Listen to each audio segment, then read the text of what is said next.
မင်္ဂလာပါခင်ဗျာကျွန်တော်ကဒီသင်ခန်းစာလေးမှာဆိုရင်တော့ Microsoft Word software ထဲမှာလူသိနေပြီးတော့အရန်အသုံးဝင်တဲ့ကလစ်တစ်ချက်နှိပ်လိုက်တာနဲ့ဓာတ်ပုံတွေကိုအမြန်စီတဲ့နီလန်းလေးတွေကိုကျွန်တော်ဒီသင်ခန်းစာလေးမှာသင်ကြားပေးသွားမှာဖြစ်ပါတယ်ဒါလေးတွေကိုလက်တွေ့ပြပေးဖို့ရအတွက် Microsoft Word software လေးတစ်ချက်လောက်ဖွင့်လိုက်ပါမယ်Microsoft Word software ပွင့်လာပြီဆိုရင်တော့ blank document ဆိုတဲ့အထဲကိုကျွန်တော်တို့ဝင်ပြီးတော့မှစာရွက်လေးတစ်ရွက်ကျွန်တော်တို့ခေါ်လိုက်ပါမယ်ဒီတော့ကျွန်တော်တို့အခုလက်ရှိခေါ်ထားခဲ့တဲ့ဒီရဲ့စာရွက်က A4 စာရွက်လား legal စာရွက်လား letter စာရွက်လားဆိုတာတွေကိုကျွန်တော်တို့မသိရသေးတဲ့အတွက်ကျွန်တော်တို့အရင်ဆုံးကိုယ်အသုံးပြုမဲ့စာရွက် site လေးကိုပြုပြင်ပြောင်းလဲပေးရမှာဖြစ်ပါတယ်ကျွန်တော်တို့ Microsoft Word software ထဲမှာစာရွက် site တွေစာရွက်ရဲ့ဘေး margin တွေကိုပြောင်းလဲဖို့ရအတွက်layoutဆိုတဲ့တက်ထဲကိုဝင်ပေးရပါတယ်layout ထဲကနေပြီးတော့မှကျွန်တော်တို့ site ဆိုတဲ့နေရာလေးမှာကိုယ်အသုံးပြုမဲ့စာရွက် site လေးကိုရွေးချယ်ပြီးတော့ပြောင်းလဲပေးရမှာဖြစ်ပါတယ်ကျွန်တော်ကတော့ဒီရဲ့သင်ခန်းစာလေးမှာနမူနာပြပေးတာဖြစ်တဲ့အတွက် A4 စာရွက်လေးခေါ်လိုက်ပါမယ်ဒါကြောင့်ကျွန်တော်တို့ဒီမှာရှိနေတဲ့ A4 ဆိုတာလေးရွေးလိုက်ပါမယ် column ကိုတော့ကျွန်တော်တို့1 column ပဲထားခဲ့လိုက်ပါမယ် orientation ဆိုတဲ့နေရာလေးမှာတော့စာရွက်ကိုအထောင်လိုက်လေးပဲလိုချင်တာဖြစ်တဲ့အတွက် portrait ကိုပဲရွေးပေးထားလိုက်ပါမယ် margin ဆိုတဲ့နေရာလေးမှာတော့စာရွက်ရဲ့ဘေး margin အကွာအဝေးလေးတွေကိုကျွန်တော်တို့ကိုယ့်ရဲ့စိတ်တိုင်းကြချိန်ပေးရမှာဖြစ်ပါတယ်ကျွန်တော်ကတော့ဒီရဲ့သင်ခန်းစာလေးမှာ narrow ဆိုတဲ့ဒီရဲ့ကျွန်တော်တို့ပတ်ပတ်လဲ 0.5 စီရှိတဲ့ကျွန်တော်တို့ margin လေးကိုရွေးချယ်လိုက်ပါတယ်ဒါလေးပြီးသွားပြီဆိုရင်တော့ကျွန်တော်တို့ကဒီရဲ့သင်ခန်းစာလေးမှာကလစ်တစ်ချက်နှိပ်လိုက်တာနဲ့ဓာတ်ပုံတွေကိုအမြန်စီတဲ့နီလန်းလေးဖြစ်တဲ့အတွက်ကျွန်တော်တို့အရင်ဆုံး table လေးတိစောက်ပေးရပါမယ်ဒီတော့ကျွန်တော်တို့ Microsoft Word မှာ table တိစောက်ဖို့ရအတွက် insert တက်ထဲကနေပြီးတော့ table ဆိုတဲ့ထဲကိုဝင်လိုက်ပါတယ်ဒီတော့ဒီရဲ့နေရာလေးမှာ table ကိုကျွန်တော်တို့ column က5ခု row ကကျွန်တော်တို့6ခုလောက်လေးဆွဲခဲ့လိုက်ပါမယ်ပြီးသွားပြီဆိုမှကျွန်တော်တို့ကိုလိုအပ်ချက်အရာထပ်ပြီးတော့မှဇယားကွက်လေးတွေလိုတိုးပိုရှော့ထပ်ပြီးတော့ပြင်မယ်ပေါ့နော်အခုလောလောဆယ်တော့ကျွန်တော်တို့ဒီမှာ column က5ခု row ကကျွန်တော်တို့6ခုရှိတယ်ဇယားလေးတစ်ခုဆွဲလိုက်ပါတယ်ဒီရဲ့ဇယားလေးတွေကိုကျွန်တော်တို့ကဒီနည်းနည်းလေးဇယားကွက်တွေကိုချက်ချင်တာဖြစ်တဲ့အတွက်ကျွန်တော်တို့ဒီမှာ table layout ဆိုတဲ့ထဲကိုဝင်ပေးလိုက်ပါမယ် table layout ဆိုတဲ့ထဲကိုဝင်လိုက်တာနဲ့တပြိုင်တည်းဒီရဲ့ height ဆိုတဲ့နေရာလေးမှာကျွန်တော်တို့ 1.4 လောက်ယူခဲ့လိုက်ပါမယ်ပြီးရင်တော့ enter လေးခောက်လိုက်မယ်ဟောဒီမှာကျွန်တော်တို့ကအောက်မှာ 1.45 ဖြစ်နေပါတယ် 1.3 လောက်လေးပဲယူခဲ့လိုက်ပါမယ်ဒီလိုပုံစံအနေအထားလေးကျွန်တော်တို့စာရွက်ထဲမှာရရှိသွားမှာဖြစ်ပါတယ်ပြီးပြီဆိုမှအောက်မှာကျွန်တော်တို့ကဇယားကွက်လေးထပ်ပြီးတော့တိုးချင်တဲ့ဆိုရင်နောက်ဆုံးဆဲကွက်လေးမှာကာစာချမယ်တက်လေးခုံပြီးတော့မှအသစ်ထပ်ပြီးတော့တိုးလိုက်လို့ရပါတယ်အခုဒါဆိုရင်ကျွန်တော်တို့ဒီလောက်အနေထားလေးရသွားမယ်ပေါ့နော်ပြီးသွားပြီဆိုရင်တော့အခုလောလောဆယ်ဒီရဲ့ကျွန်တော်တို့ကရှိနေတဲ့ table တွေကစာရွက်ရဲ့အလဲကောင်စင်တာကိုမကျနေတဲ့အတွက်ကျွန်တော်တို့ table အားလုံးကိုဆက်လက်လေးပေးထားပါမယ် home tab ထဲကနေပြီးတော့မှ paragraph group ထဲမှာစင်တာကိုရွေးချယ်လိုက်တာနဲ့တပြိုင်နက်စာရွက်ရဲ့အလဲကောင်စင်တာလေးကိုကျွန်တော်တို့ရရှိသွားပါလိမ့်မယ်ဒီလိုမျိုးရသွားပြီဆိုရင်တော့ကျွန်တော်တို့ဒီမှာဇယားကွက်လေးတွေမှာကာစာချပါမယ်ကျွန်တော်တို့ဓာတ်ပုံလေးတစ်ပုံအရင်ဆုံးထည့်ပေးလိုက်ပါမယ်ဒီတော့ကျွန်တော်တို့ဓာတ်ပုံထည့်ဖို့ရအတွက်ပထမဆုံးဆဲကွက်လေးမှာကာစာချထားပါတယ်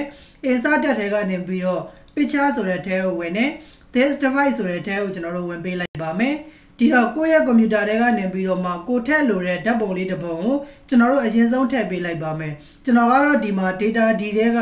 design post ဆိုတဲ့ထဲမှာ E2B computer design ဆိုတဲ့ထဲကနေပြီးတော့ကျွန်တော်နမူနာအနေနဲ့ license ပုံလေးပြုလုပ်ထားတဲ့ဒီရဲ့ဓာတ်ပုံလေးကိုတစ်ချက်ထည့်ပြပေးသွားပါမယ်ဒီတော့သူ့ကိုဆက်လက်လေးပေးတယ် insert ဆိုပြီးတော့နှိပ်လိုက်ပါတယ်ဒီမှာကျွန်တော်တို့ဓာတ်ပုံကြီးကအရင်အကြီးပဲဖြစ်နေပါတယ်သူ့ကိုကျွန်တော်တို့ကဇယားကွက်လေးတွေမှာအတိအကျနဲ့ရအောင် site လေးချိန်ဖို့ရအတွက်အပေါ်တောင်လေးမှာရှိနေတဲ့ layout option ဆိုတဲ့ထဲကိုဝင်လိုက်ပါမယ်ဟောဒီရဲ့နေရာလေးမှာကျွန်တော်တို့ in front of text ဆိုတာလေးရွေးချယ်လိုက်ပါမယ်ဒါလေးပြီးသွားပြီဆိုရင်တော့ဓာတ်ပုံရဲ့ကျွန်တော်တို့ထောင်းကနေပြီးတော့မှအခုလိုမျိုးလေးကျွန်တော်တို့ဆွဲပြီးတော့မှဇယားကွက်ရဲ့အတွင်းထဲမှာအညီအညာလေးရအောင်ကျွန်တော်တို့ချိန်ပေးလိုက်ပါမယ်နည်းနည်းလေးကျွန်တော်တို့မညီနေသေးဘူးဆိုရင်တော့ arrow key လေးတွေနဲ့ကျွန်တော်တို့အခုလိုမျိုးလေးချိန်ပေးလိုက်လို့ရတယ်ဒီတော့ကျွန်တော်တို့ကဇယားကွက်လေးအတွင်းမှာဓာတ်ပုံလေးတစ်ပုံကိုတော့ frame ချပြီးသွားပြီဒီရဲ့ဓာတ်ပုံကိုကျွန်တော်တို့ကဒီမှာရှိနေတဲ့ဇယားကွက်တွေအားလုံးမှာကလစ်တစ်ချက်နှိပ်လိုက်တာနဲ့ဇယားကွက်လေးတွေအားလုံးထဲမှာဓာတ်ပုံတွေကိုအလွယ်တကူစီပြီးသားလေးရအောင်ပြုလုပ်ချင်တာဖြစ်တဲ့အတွက်ကျွန်တော်တို့ဒီမှာပြုလုပ်ပေးရမယ့်အရာလေးက mail ဆိုတဲ့ထဲကိုကျွန်တော်တို့ဝင်ပေးရပါတယ် mail ဆိုတဲ့တက်ထဲကိုဝင်ပြီးသွားပြီဆိုတာနဲ့ဒီမှာရှိနေတဲ့ step main map ဆိုတဲ့ထဲကိုဝင်ပေးပါမယ် step main map ထဲကနေပြီးတော့မှကျွန်တော်တို့ level ဆိုတာလေးကိုသုံးလိုက်ပါမယ်ဒါကြောင့်ကျွန်တော်တို့ဒီမှာ step main map ထဲကနေပြီးတော့ level ဆိုတဲ့ထဲကိုဝင်လိုက်မယ် level ဆိုတဲ့ထဲဝင်လိုက်တာနဲ့အခုလိုမျိုးကျွန်တော်တို့ level option ဆိုပြီးတော့ကြာလာပါတယ်ကျွန်တော်တို့ page printer ဆိုတာလေးမှာဆက်လက်ပေးထားပါမယ် tray ဆိုတဲ့နေရာလေးမှာတော့ဒီမှာကျွန်တော်တို့ default tray ကိုပဲရွေးပေးထားမယ် Microsoft ကိုပဲရွေးပေးထားပါမယ်ဒီရဲ့ကျွန်တော်တို့နေရာလေးမှာတော့ကျွန်တော်တို့ A4 portrait ဆိုတာလေးရွေးပေးပါမယ်ဘာကြောင့် A4 portrait ကိုရွေးလဲဆိုရင်တော့ကျွန်တော်တို့အခုလက်ရှိခေါ်ထားခဲ့တဲ့စာရွက်က A4 စာရွက်ကိုအထောင်လိုက်အနေထားလေးခေါ်ထားခဲ့တာဖြစ်တဲ့အတွက်ဒီမှာကျွန်တော်တို့ A4 portrait ကိုရွေးပေးထားပါတယ်ဒါလေးပြီးသွားပြီဆိုရင်တော့ကျွန်တော်တို့ OK လေးနှိပ်ပေးလိုက်မယ်အခုလိုမျိုးကျွန်တော်တို့ error ပေါက်လေးကြာလာပါလိမ့်မယ် OK လေးထပ်ပြီးတော့နှိပ်ပေးလိုက်ပါမယ်ဒါလေးပြီးသွားပြီဆိုရင်တော့ကျွန်တော်တို့ကကလစ်လေးတစ်ချက်နှိပ်ဖို့ရအတွက်ကျွန်တော်တို့ update label ဆိုတာလေးကိုနှိပ်ပေးလိုက်ပါမယ်ဟောဒီမှာရှိနေတဲ့ကျွန်တော်တို့ update label ဆိုတာလေးနှိပ်လိုက်မယ် update label ဆိုတာလေးနှိပ်လိုက်တာနဲ့တပြိုင်နက်ကျွန်တော်တို့ဇယားကွက်တွေဆွဲထားခဲ့တဲ့ဇယားကွက်တွေထဲမှာပုံတွေကသူ့လိုကျွန်တော်တို့အခုလိုမျိုးတပြိုင်နက်ကျွန်တော်တို့စီပေးသွားတာကိုတွေ့ရပါလိမ့်မယ်ဒါကတော့ကျွန်တော်တို့ Microsoft မှာလူသိအရန်နေသေးတဲ့ဓာတ်ပုံတွေကိုကလစ်တစ်ချက်နှိပ်ပြီးတော့မှအမြန်စီတဲ့နီလန်လေးဖြစ်ပါတယ်အားလုံးအတွက်လည်းအရန်သုံးဝင်မယ်လို့ထင်ပါတယ်ဒီတော့ကျွန်တော်တို့ဒီရဲ့ဓာတ်ပုံလေးပြပါဆိုရင်ကျွန်တော်တို့နောက်မှာဆွဲထားခဲ့တဲ့ table မှာကျွန်တော်တို့ဇယားကွက်ဘောင်တွေကပါနေပါတယ်အဲ့ဒီဘောင်လေးတွေဖြောက်ချင်တယ်ဆိုရင်တော့ဇယားကွက်တစ်ခုလုံးကိုဆက်လက်မှတ်မယ်အပေါ်မှာရှိနေတဲ့ table layout ဆိုတဲ့ထဲကိုဝင်မယ်ဒါမှမဟုတ်ကျွန်တော်တို့ table design ဆိုတဲ့ထဲကိုဝင်လိုက်မယ်ဝင်ပြီးသွားပြီဆိုရင်တော့ဒီမှာ border ဆိုတဲ့နေရာလေးကိုဝင်ပြီးတော့ no border ဆိုတာလေးကိုနှိပ်လိုက်တာနဲ့တပြိုင်နက်ကျွန်တော်တို့ဒီမှာရှိနေတဲ့အစောနောက်ကဇယားကွက်ရဲ့ကျွန်တော်တို့ဘောင်လေးတွေကလုံးဝကျွန်တော်တို့ပျောက်သွားတာကိုတွေ့ရပါလိမ့်မယ်ဒီနီလန်းကိုအသုံးပြုပြီးတော့ Microsoft Word မှာကလစ်တစ်ချက်နှိပ်ပြီးတော့မှဓာတ်ပုံတွေကိုအမြန်စီလို့ရပါတယ်ဒီရဲ့သင်ခန်းစာလေးကအားလုံးအတွက်ရန်အသုံးဝင်မယ်လို့ထင်ပါတယ်ကိုကိုယ်တိုင်လက်တွေ့လိုက်ပြီးတော့မှလေ့ကျင့်ကြည့်ပေးပါအကယ်၍ကိုကိုယ်တိုင်လေ့ကျင့်တဲ့အခါမှာမရတဲ့နေရာလေးတွေရှိတယ်ကျွန်တော်သင်ပေးတာနားမလည်လိုက်တဲ့နေရာလေးတွေရှိတယ်ဆိုရင်လည်းကျွန်တော်ကိုပြန်ပြီးတော့မှမေးမြန်းပေးလို့ရပါတယ်